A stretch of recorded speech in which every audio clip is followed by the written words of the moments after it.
Maksud bandar hijau. Bandar hijau merujuk kepada pembangunan kawasan bandar yang meminimumkan kesan negatif pada alam sekitar dan penggunaan sumber serta menggalakkan hubungan semula manusia dengan alam semula jadi. Ia bukan sahaja merangkumi kehijauan fizikal melalui tumbuhan dan taman, malah ia juga termasuk mengurangkan pelepasan karbon dan mempromosikan amalan mesra seperti penggunaan pengangkutan awam dan kemudahan kita semula. Membina model bandar hijau.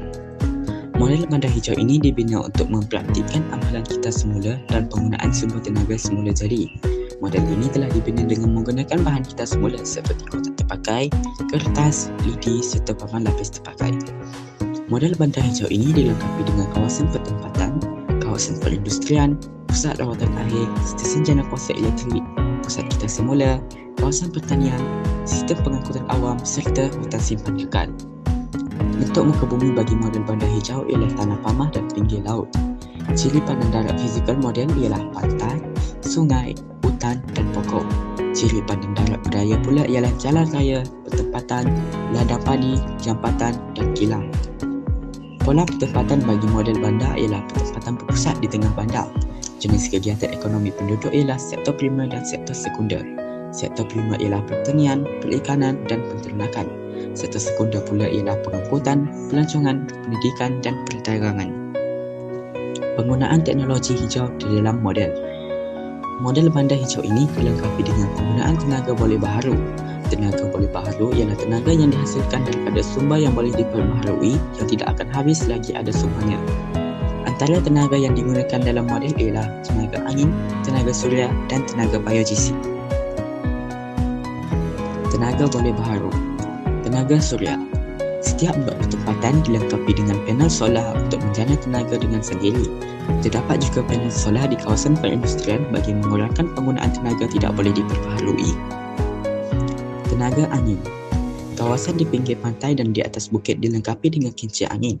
Apabila fenomena bayu laut terjadi, angin daripada laut akan menggerakkan turbin. Pergerakan turbin akan menghasilkan tenaga yang dapat digunakan untuk kegunaan domestik. Tenaga biogesim. Model bandar hijau ini juga dilengkapi dengan pusat penjanaan kuasa biogesim.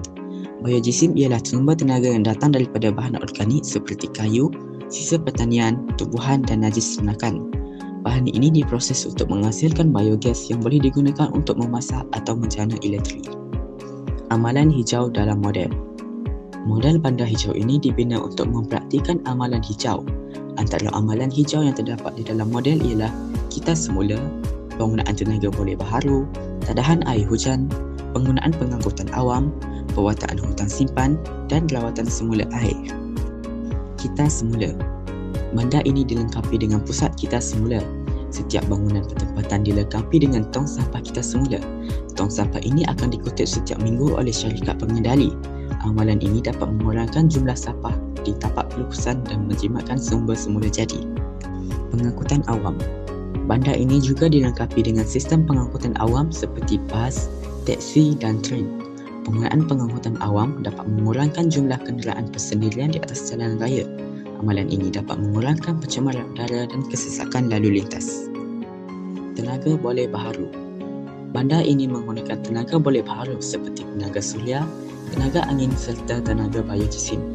Penggunaan tenaga boleh baharu dapat membantu mengurangkan pencemaran udara, kesan rumah hijau dan pemanasan global. Rawatan semula air. Bandar ini dilengkapi dengan pusat rawatan air.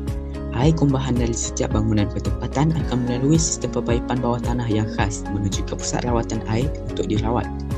Air yang telah dirawat akan dilepaskan semula ke sungai atau sistem pengairan yang lain. Pewartaan hutan simpan. Bandar ini dilengkapi dengan hutan simpan. Hutan simpan ini diwartakan bagi menghalang penebangan hutan secara berlebihan. Langkah ini melindungi flora dan fauna, mengekalkan biodiversiti serta memastikan hutan terus berfungsi sebagai kawasan tadahan air dan penyerap karbon dioksida. Tadahan air hujan. Setiap blok pertempatan dilengkapi dengan sistem tadahan air hujan.